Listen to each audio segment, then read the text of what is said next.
Okay, just for reference, I started filming this video. I ranted for like 5 minutes as an intro, and then I realized that nobody gives a crap. So I'm just gonna get right into the nitty gritty. Just a few days ago, I was allowed to play 6 more hours of Assassin's Creed Valhalla at a big preview event that Ubisoft did. And over the course of that 6-hour preview, I feel as though I gained a really in-depth idea of how these side missions and narrative quest lines will work when the game eventually launches. Now, of course, a demo isn't completely indicative of a final product, but the point of a demo is to give you a demonstration of what the final product is going to be like. So based on the demo, I feel as though I can come to a reasonable estimation of how the rest of the game will function. And to be honest, after going back through the footage, the 6 hours of footage that I have, one thing struck me about all of the side quests, the main quests, everything that you do in the game. And that is that there's a story for everything. Now, Ubisoft's gotten a lot of crap in recent years because they said that they wanted Assassin's Creed to take a lot of inspiration from, for instance, The Witcher 3, which was a big scandal, quote unquote, back when Assassin's Creed Origins launched, because Ashraf Ismail, the director of that game, said that he was taking a lot of inspiration from The Witcher 3 and things that CD Projekt Red did for that game. Now, that by itself doesn't really mean much of anything. You can take inspiration from literally anything you want, and it's fine. Who's to say that you can't take inspiration from that? It's up to you. Which is why, upon further investigation, you'll find that a lot of the designers that worked on Assassin's Creed Origins talked at length about the side quests. They felt as though they had a decent handle on the main quests, and they could make those interesting enough with set pieces, large scripted sequences, that type of thing. But where an RPG or a large open world adventure game really tends to thrive is in the side content that the player will enjoy when they're not following in the main story. And that is something that CD Projekt Red really does thrive at doing. Like, they are the masters of it. Every single side quest in The Witcher 3 had a story attached to it, had characters, had some arc that you followed along. It wasn't ever just go here, get this, unless you consider like the Gwent quests where you're going and playing a bunch of people in Gwent. But even then, the people that you were playing had unique personalities, had things that made them memorable, so that they weren't just a one-off experience or exposure. It was something that stuck with you. And over the last few years, I've noticed that Ubisoft has really been trying to up their game when it comes to side content. In Assassin's Creed Origins, they really upped the game from Syndicate. There was a lot of stuff to do, and it felt as though there was a story for everything. Although I will admit, a lot of the content seemed to get a little repetitive towards the end of the game once you got into the higher level areas. Assassin's Creed Odyssey took it up a whole nother level, and I felt that that was a real evolution in the formula that they were attempting to evolve and create.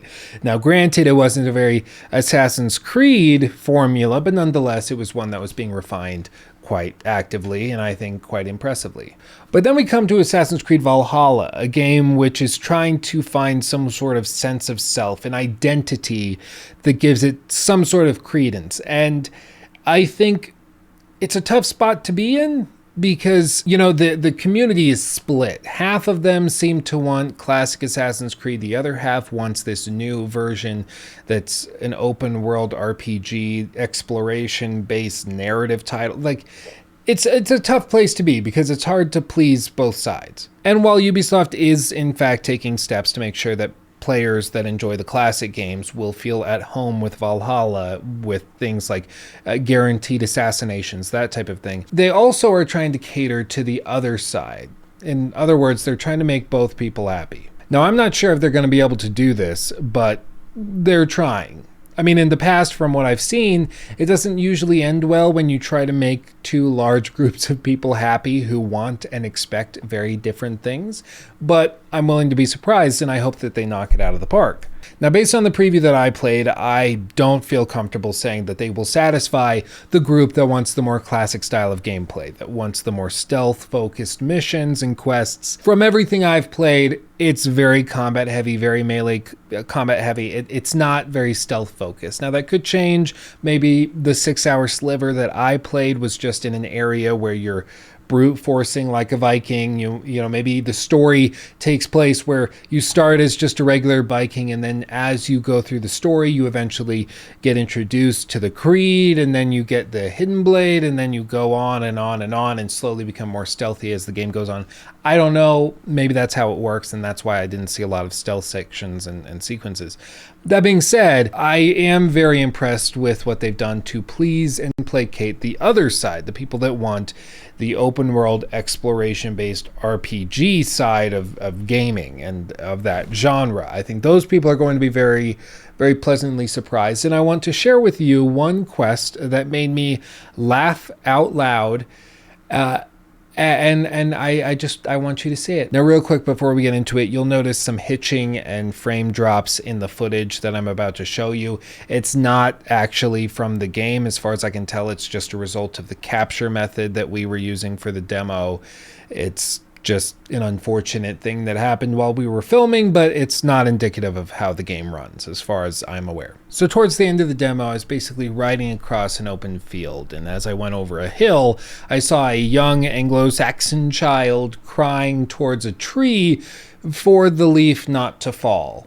Little weird, albeit it's interesting. I'm suspicious. So I go up, start talking to the kid, and the kid basically says that this leaf is the only one that remains on the tree, and the reason it's important is because this child's father left and said that he would be back before the last leaf had fallen. So if the last leaf falls, then the child's going to take this as all hope is lost, my father's dead, and it's too late. Now, the game gives you the choice of telling her this and breaking the news to her, or you can kind of lie to her and be like, oh, I'm sure he's coming back. Or you can kind of couch it and say, well, he might not be coming back, but you never know, and I'll leave the leaf there. Let's just hang out. But, you know, maybe start looking at other options. Now, naturally, I decided to play the hard ass, and I told the kid that their father was never coming home and that they should move on. Her fate had been written in history long ago, just like Ivor's had been, and she should move on and forget about her father. She is absolutely repulsed, tells you to get away, and you could just walk away and leave it here, and I think most people probably would, and it would be whatever. But got a little curious, took the bow, and you'll see, before the leaves fall, just like he said. Ah! No! You wicked devil! I told you not to do that! It is for your own good, May. Your father would want you to carry on with your life. So yeah, I shot the leaf down, and the game lets you do this. And the child freaks out, calls you a terrible, evil woman, and you're just like, you feel kind of bad, but it's also really funny. I'm going to be honest, like I actually laughed out loud at this point. Not just because I was surprised that the game allowed me to do this, but also because it's funny. And I love quests like this. Little things that take 2 minutes to complete, if that, but that are memorable, that are funny, that stick in your mind, and that give this world character and a unique flair, something that you can tell actually, you know, made somebody happy and proud when they designed it, because it's unique, it's funny, it's different.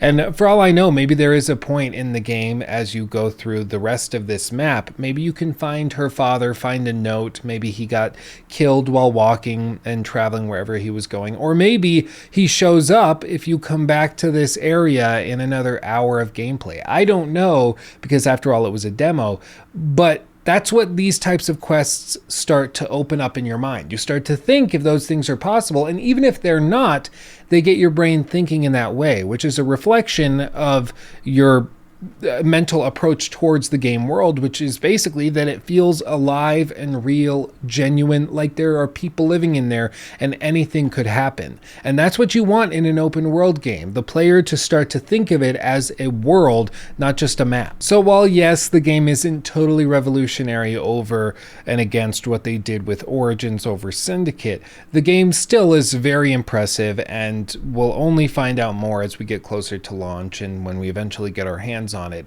But after this demo, I'm more excited than I've ever been, and these quests are the primary reason why. But you know what else I'm excited for? Our sponsor for this video, Govee light strips. They're actually what I'm using to decorate and deck out this studio and the rest of my little home here. I have them behind my couch, behind my TV. I light the back of the studio with them. Whenever we're on stream, I have these tied. Not only are they beautiful RGB lights, sorry, I have a cat on my lap. He loves the lights too, but they're also Bluetooth. So you can actually connect to your phone, control them with your phone wherever you might be. If you're on the couch and you don't want to get up, you can take care of it all without having to move a muscle. Like for instance, right now, you're sitting with a cat on your lap and you want to change the lights, just pull out your phone and you can do it.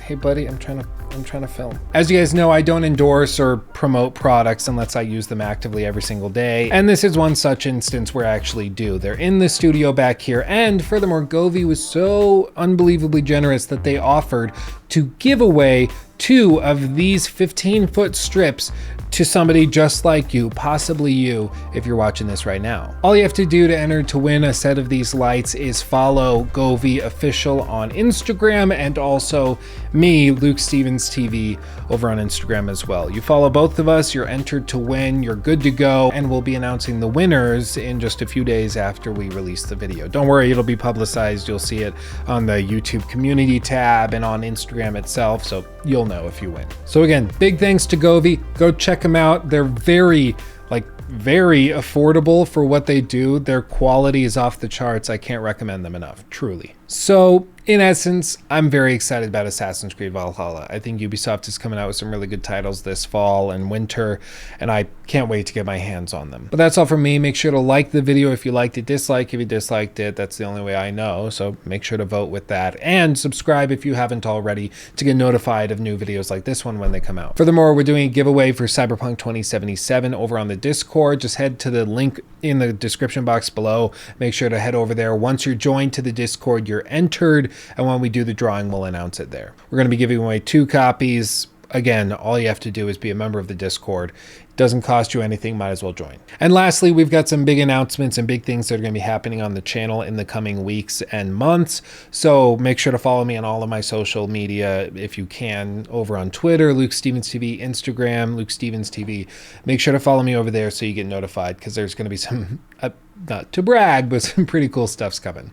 But that's it for me. Thank you for watching. I love you all more than you could possibly know, and I'll see you in the next video.